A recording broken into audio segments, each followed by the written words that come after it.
brutal, extremely demanding. Mistakes couldn't happen. My name is Peter Boleslav. Peter Schmeichel! Since I was a kid, I wanted to be on top. It was the greatest goalkeeper we ever had. The Great Dane. People were climbing the floodlights to get the view of this very different type of keeper. If we didn't have Peter Schmeichel in goal, we would probably have lost this game. It was the pinnacle of Danish football. You have to be the best. He reinvented the position. He gave something to football. The Schmeichel, like a monster. Success breeds confidence. But it wasn't enough. I'm going to be so arrogant that all of these players, they will hate me. How's your temper? Turn that camera off. I'm tired of that camera. We were not meant to see him be weak. What do you want to know? I always promise myself, if I feel that I'm not up for it, I have to do something. This was an era where footballers were supposed to be indestructible. I can't carry on doing this. For the first time, Peter really felt signs of vulnerability. You have to be bulletproof. Det er simpelthen en krig, du skal vinde. Talent is never enough. You have to work really hard. Every time you play, you put everything you have on the line.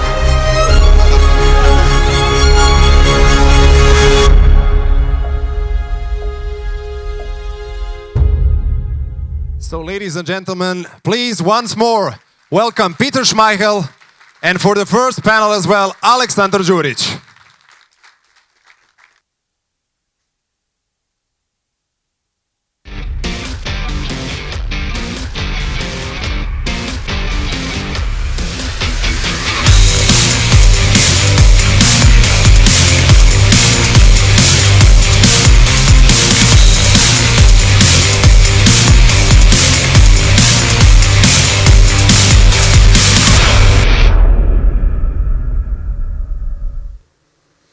Well, thank you very much for that, by the way. That was a clip from a documentary that came out about me this year. And I always thought that I had a really interesting story to tell because my father came from Poland. I'm not going to go into that. Watch the film and you'll see why. So I thought I had a really, really interesting and special story until we had a conversation about you're born in Bosnia. Yep. You were enlisted in the military when the conflict started. Yep. You were a commander at 21 years of age. Yes. You refused to fight. Yes. And was arrested. Yes. Escaped, went to Hungary. Keep going. Went to Hungary as a refugee, stayed there for 3.5 years, but got called up to represent Bosnia in the Olympics. And not in football, in canoeing. Yes. Yeah? Didn't have any money to go to Barcelona for the Olympics. So you hitchhiked all the way to Austria and was arrested by the police, who then thought, well, he's going to the Olympics, so we're going to help him. And they helped you to go to Slovenia and you met up with the team there. Yes. You didn't have a canoe, but you were competing in canoeing. Am I right? Yes. Yeah. I have a heart. So, I mean, this talk is about the greatest goal scorer that no one's ever heard about. But we're talking about canoeing. So you started out as a canoeist in the Olympics at the age of 23? No, actually, story have to start that I was actually born and grew up in a neighboring country. Actually, Bosnia is just it's not far from here, in the small village. Grow up in the village, and life is very harsh, and all of the kids today, we only play sport. We all dream to be, somebody one day. Football was a bigger sport. Of course, basketball, handball was really big in my hometown. And I wasn't any different. We all wanted to I picked up the sport very young age because I wanted to run away from this harsh reality of their life in their living in the village. And also didn't help much because living, growing there, and it's also, I had a father who was a very old, I think people who is from here, I think older, maybe my generation, they understand that, the family fathers was before very old, traditional. You know, there was a smoking, drinking was a basically daily part of their life. And my father wasn't different, and all he wanted me to be exactly like him. So basically, make sure that I drink, make sure I smoke, make sure that I don't waste my time in the training and spending time with the ball or doing the canoeing. And so he wanted me to take his job. He was a train driver, and that was his dream. I took over his job, and my dream was totally different. So running from that, I was really looking always forward to go every day and play with my friends football on a daily basis. And on the age 12, I had some issues with health issues, and doctor told my parents that I should take canoeing as an extra sport to get myself in a much stronger. And but they were basically we coming from the village. Of course, I never see the river, or we never had a swimming pool. So the first things you need to know how to swim, and of course I didn't know how to swim, but I never told my coach that I don't know how to swim. And so basically, I jump in a river. Probably most of you know Bosnia, which one going through the Bosnia-Herzegovina is the biggest river, and I swim, and I. No idea how I end up from one side to another, but I was so eager to join that club. And there was a start of story. I picked up the canoeing at a very young age. By 14 years old, I was already junior champion of former Yugoslavia. By 16 years old, I was basically junior and the senior champion.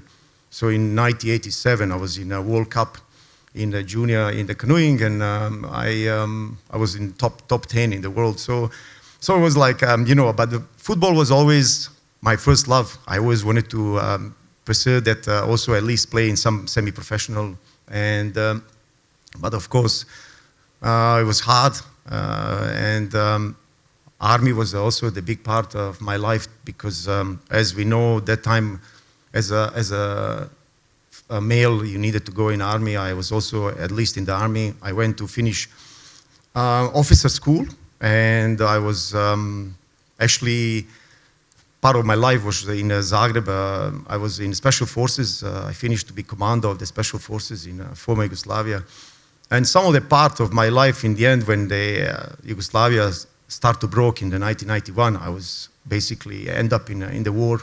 As a commander, youngest probably a commander, you could imagine, from Bosnia, with the soldiers, which one is probably just younger than me, maybe 18 years old. And we come from Bosnia, and they be as a commander and doing the commanding those boys, and trying to make them safe. And we from Bosnia, actually, we thought that Bosnia is a safe place. We mix each other. We never really think about who is who. And for me, first things what as a commander was not to fight. And I actually told my, hire these commanders that I actually going to refuse. I refuse to command my soldiers to be fight, and of course, end up in a jail, army jail, sent back to my hometown, stay some time in a jail, and send. I try through my father. I got the chance to go back home on one night. And that was a night when my life is actually changed, because I was driven with my father all the way to Hungary border. Illegally, I passed to the Hungary, and overnight, I lost my home, because I always thought, well, this war will not last maybe 3-4 months. And I end up as a refugees of the world, because, after that country was in a huge war, which one is, I just thought there would be everything finished soon, but it didn't. And because of the kayak and football, I was called up for the national team of Bosnia-Herzegovina, which one is just become an independent country. I was supposed to go for Yugoslavia in Olympic game in Barcelona. It didn't happen. But I got a call up for the Bosnia-Herzegovina. Well, there's a problem there, because I'm a Serbian, and in Bosnia and Herzegovina, my part of the family was fighting against that time against Bosnia-Herzegovina flag. And for me to go to the Bosnia, I think it's very complicated. And but as a sportsman and a person, I never really think about who is who. And I decided on my own to go in Bosnia, because that time there wasn't like these days phones and iPhones and all this and everything. So it was no connection to my parents. I couldn't really call them or ask them for the permission to go. I decided on my own, and I went. As you mentioned, journey to go to the Barcelona was a totally different what most Olympians do. Business class, and they enjoy all the privilege and the superstars. My story was totally different. I went from the Szeged, which when I stayed that time there, all the way to Ljubljana. I needed to reach that Ljubljana place in Slovenia, and I didn't know how to do because I didn't have money. So I went to the freeway and I started stopping the trucks and cars. And I believe it or not, when you go there and they ask you where you're going, I said nearest to the Austrian border. And one of those things was, well, where are you going? And I was a young boy. I thought, I'm going to Olympic game. And the guy would look at me thinking, what is this boy talking about? He doesn't even have anything. He just have a small bag. And first problem I had actually, what you mentioned, was the Austrian border. When I came to Austrian border and the officer asked me, so where you come from? And I said, I just came by the truck. He dropped me here and I'm going to Olympic Games. And the guy looked at me, oh really, you're going to Olympic Games? I said, yeah, I'm going to Olympic Games. So he said, yeah, me too. So, so I was stopped there. And to be honest, I thought I would be arrested. Didn't happen. I had some letter, which one was from International Olympic Committee, mentioning my name, that I'm actually first Olympian for Bosnia, and in that letter helped me to actually get myself all the way to Ljubljana, and I ended up in Olympic Games. It was an amazing experience. I dream as a sportsman to be there, I always worked for that, to be an Olympian, and plus to be in first Olympian for my country was amazing. And but again, there's big problems because this war was already coming, in Bosnia, and my father after that never talked to me because he was against me to go, but I never spoke to him. If he was against me, I would still go. That was my decision, and until he died, he never really talked to me because. Why was that? Was that because he? Because he thought that I betrayed the people, betrayed everybody, and I actually after that never really go back to Bosnia for 10 years because I was getting the really nasty messages from my ex-friends and people who knew me, and even today I've been recently there. I always kind of bit scared because people is still. I don't know. I always say that they still live in the 18th century. I don't know why it's changing. The change is very slow. And so after that, I came back in my reality in Hungary. I realized there is no for me to be in the kayaking anymore because it wasn't money. I needed to survive. But when you were in Hungary, were you playing football at the time? I played just with the friends, and just one friends, of my friends. Not in a club. No, in the club. And my friend realized. He said to me, "Alex, you have a really good talent. I think you can. We could bring you to some Hungarian club." In age, you're about what? 22. 22. Just turned 22. Yeah. So. And the new journey started. They brought me to the club, second division, FC Szeged. That time they was in second division. I started playing for them, but.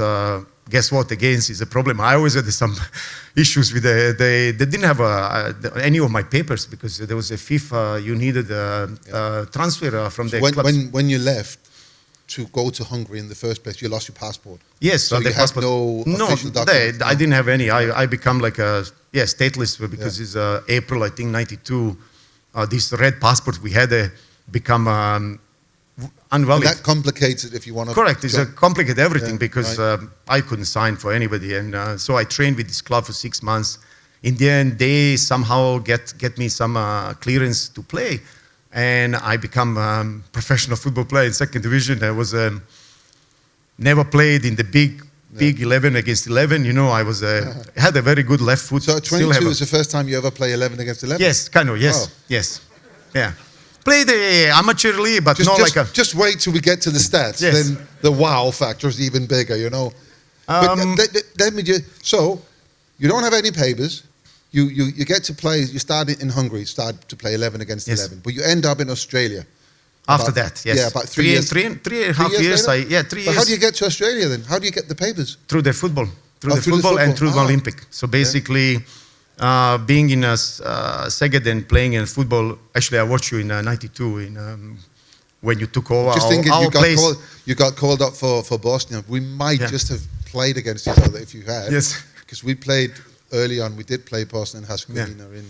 But So, so you get papers. Yeah, I got it. Actually, in the end, playing for in Szeged, I really made myself in 3 years. I started learning, watching the games. Actually, I was watching the games and learning the players who, in the pitch, what they do when they have a ball, what they do when they don't have a ball, where they move.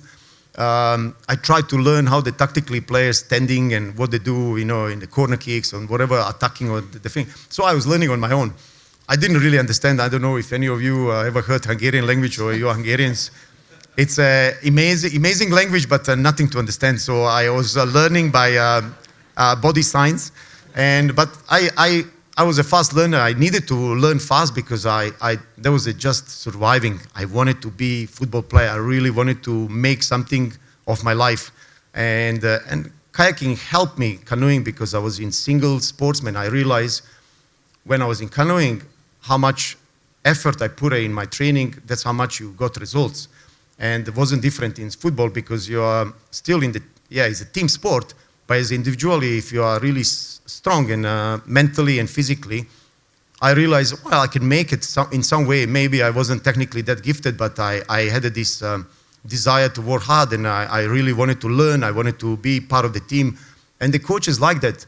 And I was always a simple, humble boy. I really didn't ever make any problems with the teams until I finished my career. And so I played, I made my name. In the end, Hungary as a country realized that, I give so much in Szeged when I was playing. I become permanent resident. I'm still today permanent resident of Hungary. Yeah. And I'm not even born. I didn't even speak Hungarian, but they realized I really give something to the city. And there was a part I really wanted to try myself. I wanted to actually have a passport. I didn't have I was there 3.5 years. I had this permanent resident in Hungary. I couldn't travel. People were going overseas everywhere. I was just playing games in Hungary. Couldn't travel anyway. And so the Australia call up. I spoke to the ambassador in Budapest, and they offered me to come to Australia. I got a club in Australia, which one is Angie Postecoglou was my coach. Right. Yeah, is that right? Yes, we are very good friends. Coach of the people who follow football. He's a Spurs coach. He was my first coach in Australia. And that's not a bad start, is it? Yeah, not bad. Yeah, not bad. That's when I really start kind of enjoying football and enjoying the life, because before that was all about surviving, all about make the meal in the home, to be honest. So that's when I start really playing real football, really understand what's the football about. The club was really big, one of the biggest club in Australia, in Melbourne. It's called South Melbourne, still there, and one of the biggest club. It's a Greek club. Again, history, 1 million Greeks live in Melbourne. And just one of them. I don't want to we don't have much time, which annoys me so much, because I could sit here and listen for hours about that, because your story is so interesting. I want to get to Singapore, because in Singapore is where you've made the biggest mark in football. The IFHHS, which nominates, the best goalkeeper of the year, the best player of the year, through statistics, but also they had these, best goalkeeper of the decade, the best goal scorer of the decade, and you won that in 2000. So the zeros, right? 2001, 2010. Yeah. And you did that because I've got the stats are just crazy. You played in Singapore 439 games and scored 321 goals. Yeah. For your club. Thank you. It actually adds up with the international career you had as well. So 523 games with 370 goals. You made your debut you got a citizenship in Singapore, and you were 37 years old when you made your debut. Yes. 37 years old. You still managed to play 54 games? I was playing until 44. Don't ask me how old I am today, but... No, but it's just amazing amazing that you've had this this journey, this transformation of your life, which when you're 22, this is usually what you do when you're 12. You start to play 11 again, you learn the game, but you postponed it for 10 years and actually carried on into your 40s. Yes. How did you do that? Because I think I started late, so I finished late because I missed this first 10 years because of kayaking and canoeing. And then took me there longer to play, but actually it was fitness was a big part of my life, and I was lucky that I never had any injuries. As you know, as a sportsman, it's important to not have injuries. But I kept my my body in a really in good shape. Basically, it was really just the training. It's sacrifices I made. It really was just to play as long as I could, and to enjoy playing football. And I actually enjoy every game where I play for the clubs or the national team. Yes, I started playing 37. Actually, I didn't want to play for national team because I was already old. I thought I'm going under pressure again to show that I can play, because I know internationally, when you play international game, it's a totally different level of the football and the game, much higher level. And but they told me, Alex, you are now Singaporean. We really want you to, you've been an icon in our country. We want you to, bring these youngsters with you to, to show them what is the true leader. And I did. And the first game, I remember I played against Tajikistan, I think former Russian Republic. The boys like 2 meter, they're all like a 2 meter, young. It's like Croatian people, right? Yes, correct. And my game was first one in the national stadium in Singapore. It was like 65,000 people packed.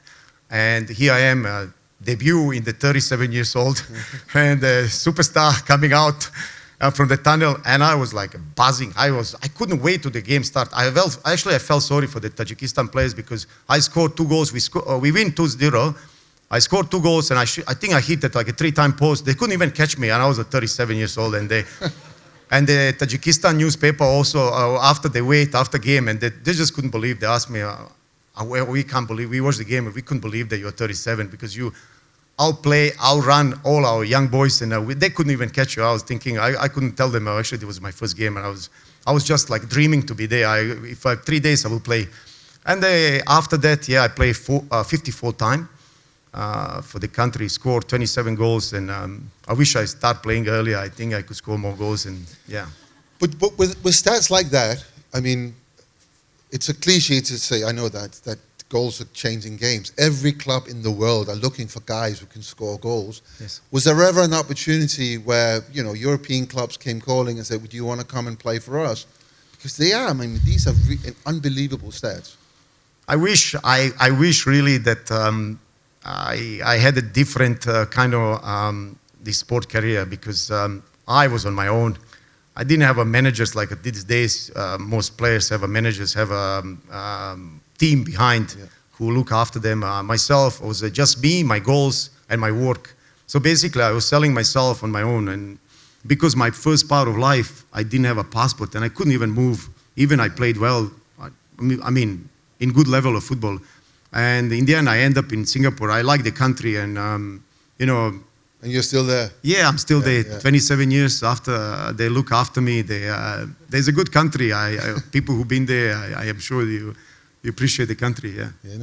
I mean, if anyone has a question, we don't have much time left.